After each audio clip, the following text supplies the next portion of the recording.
എന്നും മാറ്റമില്ലാത്ത ഈ ജീവിതത്തിൽ നിന്നും എന്നെങ്കിലും ഒരു പുതിയ മാറ്റം വേണമെന്ന് നിങ്ങൾ ആഗ്രഹിക്കുന്നുണ്ടോ? പുതിയൊരു ജീവിതം, ഉറപ്പുള്ളൊരു ജീവിതം, ആഗ്രഹത്തിനൊത്ത ജീവിതം. അങ്ങനെയാണെങ്കിൽ ഈ വീഡിയോ നിങ്ങൾക്കുള്ളതാണ്. അതെ, നമ്മൾ പറയാൻ പോകുന്നത് നമ്മളുടെ ജീവിതം തന്നെ മാറ്റിമറിക്കാൻ കെൽപ്പുള്ള ആ വലിയ മാറ്റം വരുത്തുന്ന കാര്യത്തിനെ പറ്റിയിട്ടാണ്. എന്താണ് ആ കാര്യം? വേറെ ഒന്നുമല്ല, നിങ്ങളെ പറ്റി തന്നെയാണ് നമ്മൾ പറയുന്നത്. ഇപ്പോൾ നിങ്ങളെ പറ്റി ഞാൻ എങ്ങനെ പറയുന്നു എന്നായിരിക്കും ചിന്തിക്കുന്നുണ്ടാവുക. ശരിയാണ്, നമുക്ക് മാറ്റം വരുത്താവുന്ന സാധനം നമ്മുടെ ഉള്ളിൽ എല്ലാവരുടെയും ഉള്ളിലുണ്ട്. എന്താണത്? നമ്മുടെ മനസ്സ്. നമ്മുടെ മനസ്സിനെ നമ്മൾ എന്ന് കൺട്രോൾ ചെയ്യുന്നോ അന്ന് തൊട്ട് നമുക്ക് ജീവിതത്തിൽ പല പല മാറ്റങ്ങൾ വരുത്താൻ സാധിക്കും. പല പല മാറ്റങ്ങൾ എന്ന് പറഞ്ഞാൽ നിങ്ങൾക്ക് തന്നെ സ്വയം മനസ്സിലാക്കാൻ പറ്റുന്ന മാറ്റങ്ങൾ. ആദ്യം നമ്മൾ ഇതിൽ അറിയേണ്ട കാര്യം എന്താന്ന് വെച്ച് കഴിഞ്ഞാൽ, നിങ്ങളെ ഏറ്റവും നന്നായിട്ട് അറിയാവുന്ന ആ ഒരാൾ എന്ന് പറയുന്നത് നമ്മൾ തന്നെയാണ്. അപ്പോൾ നമ്മൾ പറയുന്ന കാര്യങ്ങൾക്കനുസരിച്ചിരിക്കും എന്ത് നമ്മുടെ ലൈഫ് മുന്നോട്ട് പോകുന്നത്. നമുക്ക് എല്ലാവർക്കും അറിയാവുന്ന കാര്യമാണ്. ഇങ്ങനെ മനസ്സിനെ മാറ്റിയെടുക്കുക എന്ന് പറഞ്ഞിട്ട് ഒരുപാട് വീഡിയോസും നിങ്ങൾ കണ്ടിട്ടുണ്ടാവും. പക്ഷെ ഇതിൽ നമ്മൾ പറയുന്ന കാര്യം വളരെ സിമ്പിൾ ആയിട്ടുള്ളതാണ്. നിങ്ങൾ എന്നും ആഗ്രഹിക്കുന്ന അല്ലെങ്കിൽ ചെയ്യുന്ന പല പല കാര്യങ്ങളിലുള്ള ചെറിയ ചെറിയ മാറ്റങ്ങൾ വരുത്തുന്നതുകൊണ്ട് നമുക്ക് നമ്മുടെ ലൈഫ് തന്നെ മാറ്റിമറിക്കാൻ സാധിക്കും. അതെങ്ങനെയാണെന്നല്ലേ പറയാം. ഉദാഹരണത്തിന്, നമ്മൾ ചില ആളുകൾ പറയുന്നത് കേട്ടിട്ടില്ലേ? ഇപ്പോൾ ഒരു ഉദാഹരണത്തിന്, ഒരു പെൺകുട്ടി ഒരു ബ്രേക്കപ്പ് കഴിഞ്ഞ് വരികയാണെന്ന് വിചാരിക്കുക. അവര് പറയണേ എനിക്ക് ആർക്കും എന്നെ ഇഷ്ടമല്ല. ഈ ഒരു ചിന്ത അവരെ ജീവിതത്തിന് എത്രത്തോളം മാറ്റിമറിക്കുന്നു എന്ന് നിങ്ങൾ ആലോചിച്ചിട്ടുണ്ടോ? ഈ ഒരു കുഞ്ഞു ചിന്ത നമ്മളപ്പോൾ പറയുന്ന വെറും ഒരു ഇമോഷന്റെ പുറത്ത് പറയുന്ന കാര്യമായിരിക്കാം. പക്ഷേ ഈ സംഭവം നമ്മളുടെ സബ് കോൺഷ്യസ് മൈൻഡ് റീഡ് ചെയ്യും. അല്ലെങ്കിൽ നമുക്ക് നമ്മൾ ആ ഒരു ഡേയിൽ തന്നെ എന്ത് ചെയ്യാൻ പറ്റും? പല പല രീതിയിൽ പല പല ടൈമിൽ എന്ത് ചെയ്യും? ഇതിനുള്ള പല പല ഉദാഹരണങ്ങൾ വന്നുകൊണ്ടിരിക്കും.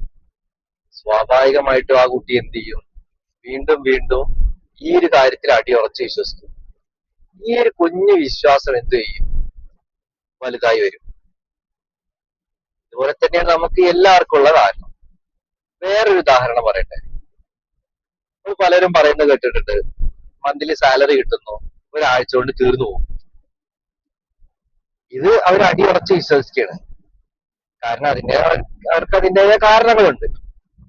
അപ്പോൾ നമ്മൾ തമാശ രൂപേണ തന്നെ എന്തു പറയും?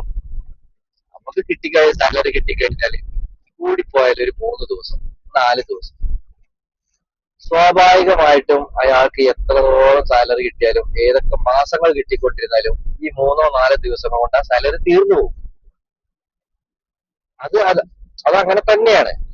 അതിനെന്താണ് കാരണം എന്ന് വെച്ച് കഴിഞ്ഞാൽ ഈ ഒരു ചിന്താഗതിയാണ്. നമ്മൾ ഇങ്ങനത്തെ കാര്യങ്ങൾ അടിയുറച്ച് വിശ്വസിക്കുമ്പോൾ നമ്മൾക്ക് അതിനനുസരിച്ചിട്ടുള്ള കാര്യങ്ങളായിരിക്കും നമ്മൾ മുന്നോട്ട് വരുന്നത്. നമ്മൾ അതെല്ലാം അറ്റൻഡ് ചെയ്യും. ഇങ്ങനെ ഈ ഒരു ലൂപ്പിൽ നമ്മൾ പെട്ടുപോകും. അങ്ങനെ പെട്ടിട്ട് എന്ത് ചെയ്യും? പിന്നെ അവിടുന്ന് കര കയറാൻ വേണ്ടിയിട്ട് നമ്മൾ ഒരുപാട് പ്രയാസപ്പെടും. ശരിക്കും ഒന്ന് പിന്നോട്ട് ചിന്തിച്ചു നോക്കിക്കഴിഞ്ഞാൽ ഇതിന്റെ ഒക്കെ തുടക്കക്കാരൻ ആരാണ്? നമ്മൾ തന്നെ അല്ലേ? നമ്മൾ പറയുന്ന ഇത്തരം കൊച്ചു കൊച്ചു കാര്യങ്ങൾ, ഇതിനെ കൺട്രോൾ ചെയ്യാൻ തുടങ്ങിക്കഴിഞ്ഞാൽ നമ്മുടെ ലൈഫ് മാറി മറിയുന്നത് നമുക്ക് മനസ്സിലാക്കാൻ സാധിക്കും. അതെങ്ങനെയാണെന്നല്ലേ? അതിനാദ്യം വേണ്ടത് പേഷ്യൻസ് ആണ്. നമ്മൾ തന്നെ ആദ്യം എന്ത് ചെയ്യണം? മനസ്സിലാക്കണം. നമ്മൾ ഇത്തരം തെറ്റുകൾ ചെയ്തിട്ടുണ്ടെന്ന് നമ്മൾ ആദ്യം മനസ്സിലാക്കിയെടുക്കണം. എന്നാലും നമുക്ക് ഇതിനെ മാറ്റാൻ സാധിക്കും. ആദ്യം നമുക്ക് ഇതുപോലെ തെറ്റൊന്നും പറ്റിയിട്ടില്ല എന്നാണ് നമ്മൾ ഇപ്പോൾ ചിന്തിക്കുന്നുണ്ട് വെച്ചെങ്കിൽ സ്വാഭാവികമായിട്ട് എന്ത് ചെയ്യും?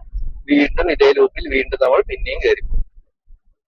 മറിച്ച് നമുക്ക് ഇതുവരെ ഇത്തരം തെറ്റുകൾ പറ്റിയിരുന്നു, നമുക്കത് മാറ്റിയെടുക്കണം. അതിനു വേണ്ടിയിട്ട് നമ്മൾ നമ്മുടെ മനസ്സിനെ പാകപ്പെടുത്തി എടുക്കുകയാണെങ്കിൽ മെല്ലെ മെല്ലെ നിങ്ങളുടെ പഴയ ചിന്താഗോപുരങ്ങളെല്ലാം തകർന്നു വീഴാൻ തുടങ്ങും. മെല്ലെ മെല്ലെ അത് എന്ത് ചെയ്യും, മാറി മാറി വരാൻ തുടങ്ങും.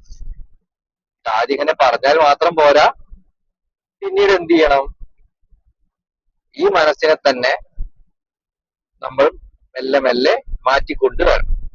വീണ്ടും വീണ്ടും ഇത്തരം സന്ദർഭങ്ങൾ വീണ്ടും വീണ്ടും നമുക്ക് വരും. അപ്പോൾ നമ്മൾ എന്ത് ചെയ്യണം, നമ്മളുടെ പഴയ ചിന്താഗതിയിൽ നിന്ന് മാറി ചിന്തിക്കണം. ഇപ്പൊ സാലറി 4 ദിവസം കൊണ്ട് തീരുവാണെന്നുള്ള പറയുന്നത് എന്ത് ചോദിച്ചാല് മെല്ലെ മെല്ലെ മാറ്റുക. നമുക്കൊരു മന്ത് വരെ കൊണ്ടുപോകാൻ സാധിക്കും. ആദ്യം പറ്റില്ലെങ്കിൽ പോലും പിന്നീട് വരും മാസങ്ങളിൽ അത് മാറി വരുന്നതായിട്ട് നിങ്ങൾക്ക് കാണാം. വീണ്ടും ആ ചിന്തകളെ വീണ്ടും എന്ത് ചെയ്യുക, വളർത്തിക്കൊണ്ടുവരിക. നമ്മളൊരു ചെടീനെ വളർത്തിക്കൊണ്ടുവരുന്ന പോലെ, അല്ലെങ്കിൽ നമ്മൾ കുട്ടികളെ വളർത്തിക്കൊണ്ടുവരുന്ന പോലെ, നമ്മൾ കാറ് മെയിൻറ്റെയിൻ ചെയ്ത് കൊണ്ടുവരുന്ന പോലെ, അങ്ങനെ എന്തിനും മെയിൻറ്റെയിൻ ചെയ്ത് കൊണ്ടുവന്നാൽ തന്നെ അല്ലേ അത് വളരുള്ളൂ. അത് നമുക്കും ബാധകമാണ്, നമ്മുടെ മനസ്സിന് നമ്മുടെ ചിന്തകൾക്കും അത് ബാധകമാണ്. അപ്പോൾ ഇത്തരം ചിന്തകൾ എന്തെങ്കിലും നിങ്ങൾക്ക് എല്ലാവർക്കും നല്ലൊരു ഉപകാരപ്രദമായിട്ടെ എന്ന് ആശംസിച്ചുകൊണ്ട് നിർത്തുന്നു. കൂടുതൽ വിവരങ്ങൾക്ക് നമ്മുടെ ചാനൽ സബ്സ്ക്രൈബ് ചെയ്യുക.